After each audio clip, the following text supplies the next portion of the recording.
but that's up to God. So can he heal? Yes, he can. Will he heal? It's according to his will. Why are we asking us for God to heal? Because we're called to be obedient and dependent on God. For this reason, a man will leave his father and mother and be united to his wife. Verse 24, and they will become one flesh. The man and the wife were both, this is uncomfortable, naked, and they felt no shame. Okay? So I don't want to be explicit. You already know the word SEX. And you already know that God created it. So it's not Hollywood or it's not the media that tells you that it's good. It is good. But it is good and blessed if you keep it in the confines of the marriage. Because God is holy and he demands holiness.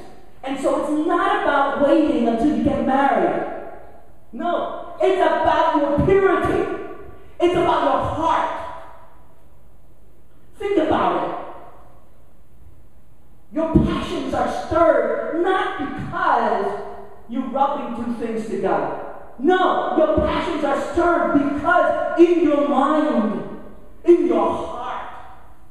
And if you just keep saying,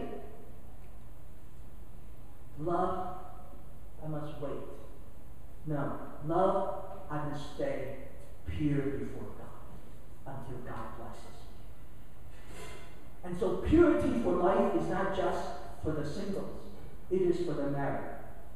It is not just for those who inspire to be married. Why?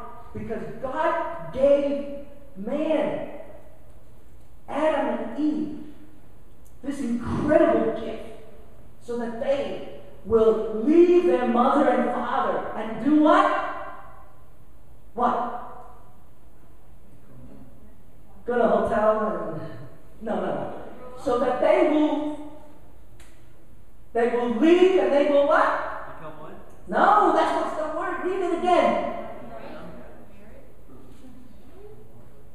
They will become one flesh. Okay? The concept here is you leave your mother and father and you cleave to your husband and wife. Imagine with me. Sex is like this Elmer's glue. Crazy glue. You have two pieces of 2x4, right? You put the glue in between these, slap it together. Okay? Who's done that before? No, I'm talking about 2x4s that Elmer's glue. Okay. When you let the Elmer's glue dry, I'll bet you bottom dollar you can't pull none. Right, Tom? No? You good? Okay. I'm going to let you try next week. Okay?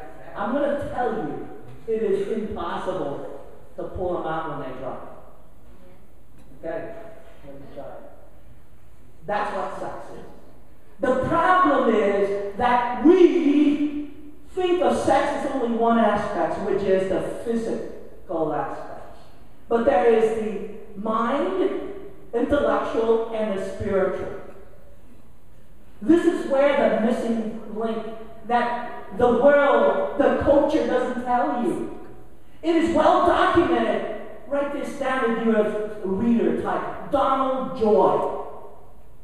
The bonding. Okay, that's why I use the glue as an illustration. There's a meaning to this. Okay? The bonding. And it's well documented that when you don't go through the process of bonding, then that unity is weak. This is why you have lots of people out there struggling with this concept of marriage in according to the book of Genesis. It is because they started out with nothing more than the physical intimacy, which is rubbing the things together. It has nothing to do with the mind or the spirit. And that's why when God says, hey, Adam, this is not good. I'm going to make a woman for you. Did Adam go and look for that by himself? He's going to the ground and trying to, I'm going to make myself a woman. I'm going to make myself a woman. I'm going to make myself a woman. Because I need somebody. Everybody needs somebody, right? You heard that song, right? Everybody needs somebody.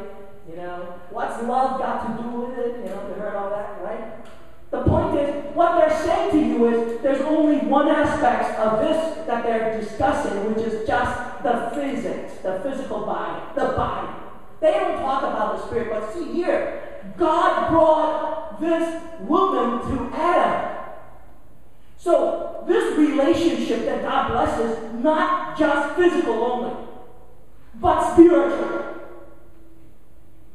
That's why when you sleep with somebody, you give yourself up. Not only your physical, because you could get sick, disease, if that person has venereal disease and whatever, you get it, but also you are bonding your spirits with that person.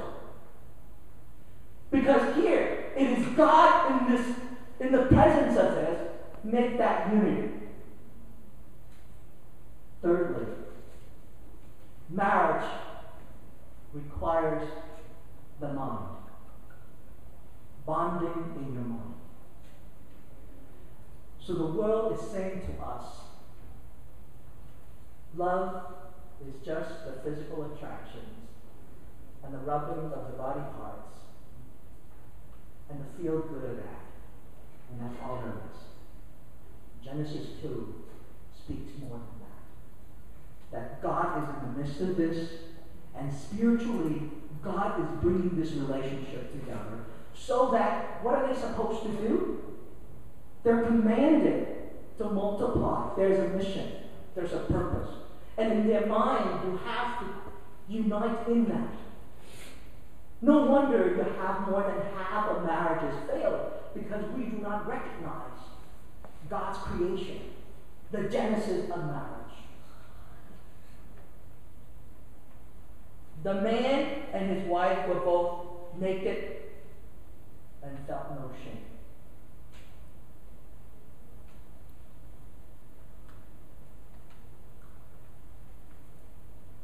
Don't be ashamed if God is preparing you for this incredible blessing of the thing called marriage. Don't be ashamed when your body is filled with energy and hormones that at times you just don't know how to deal with this. Know that God created you and He's preparing you. But know one thing, you can be easily tempted, as later on we read in Genesis chapter 3. The enemy, the devil, will always distort the truth of God. And so instead of helping you see the reality that God has made you and preparing you for this incredible opportunity of a relationship, they're going to turn it around and make it not work out. So I want you to do is to stand up and turn to the person next to you and just shake their hands and tell them one thing: I'm more than just a body. Okay, stand up. Okay, I'm more than just a body. Okay, go ahead. Somebody shake hands with John over there. I'm more than just a body. I'm more than just a body. All right. Okay. Have a seat. Have a seat. Okay. Have a seat. The lie that the devil is driving in our mind, in the culture, is that humanity, people, is just a body. And that's why all they care about is, as soon as you can, you get to the physical relationship. That song, I want to hold your hand. I'm not a very good singer. Is that the Beatles or something like that? Right? or whatever the songs you have, okay? The bottom line is they're only brainwashing you to think one thing, just the Bible. And even, I was growing up, this crazy musician, what's love got to do with it? I'm still, brainwashed by it. What's love got to do with it? What's love got to do? And what she's saying is, hey, I don't care what I'm thinking. I don't care what you're thinking. I don't care what the spirituality, what God thinks. I only care about this physical feeling. And so, next time, if somebody says to you, if you love me, let me. Okay? It's a huge temptation. If you love me, let me. Like this son of a friend of mine in Pennsylvania. You love me, you accept my lifestyle. Remember, when you really love them, is that you want to help them to obey God. Because only God can bless them. You can't help somebody if they want to push the relationship in the physical part before you be blessed by God, both in your spirit and in your mind. And that's a process. So, to keep his command is not to do what people want. Okay? If I want to be blessed, I will obey God. Say obey. Obey. If you want to be blessed, I will. If you want to be blessed, I will help you. Say, help them to obey. Help them to obey. If you do the opposite, that means you ignore them. Oh, I'm talking about it. Hey, I don't want to hear it. That's kind of hate, don't you think? The opposite of love is hate. Love means you help them to obey God, because God will give them the blessing. But if you ignore them, you basically hate them. All right? So the rules is, for example, they're different from you. And when you obey God, not only that you are going to be blessed by God, but that God is going to give you life so that you can bless others. Okay? Don't worry about what the world says, because what the Bible says is more important. The standards of saying marriage, is it a man and a woman? All you have to do is just say, you know what? God created this universe, and I can read to you in Genesis 1, 2, and it's clear that it is a marriage between a man and a woman. It's not my opinion, and I'm not offending you, I'm not judging you, but that's what I believe. Why? Because I want to be blessed by God. And do you want to be blessed? So let me help you. If it's not, it's okay. I'm not judging you. And remember that. That's how you respond. Because if God is a creator God, he created everything. We're called to worship him and reverence him. But the next step, that if you truly fear God, then you trust him. How many of you sitting here and I say, I don't know God is going to bless me with that special one?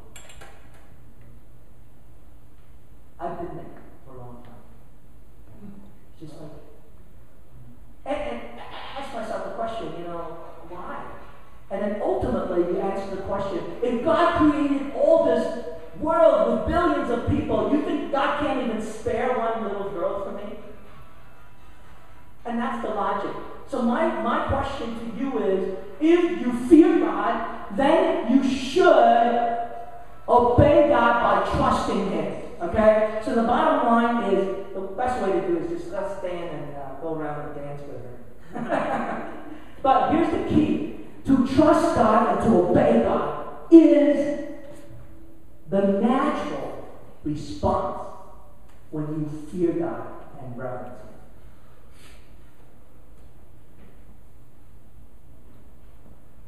Remember, ultimately, it's the image of God that we're created in Genesis 2 that is, in essence, of what is the confusion. Okay? made in God's image.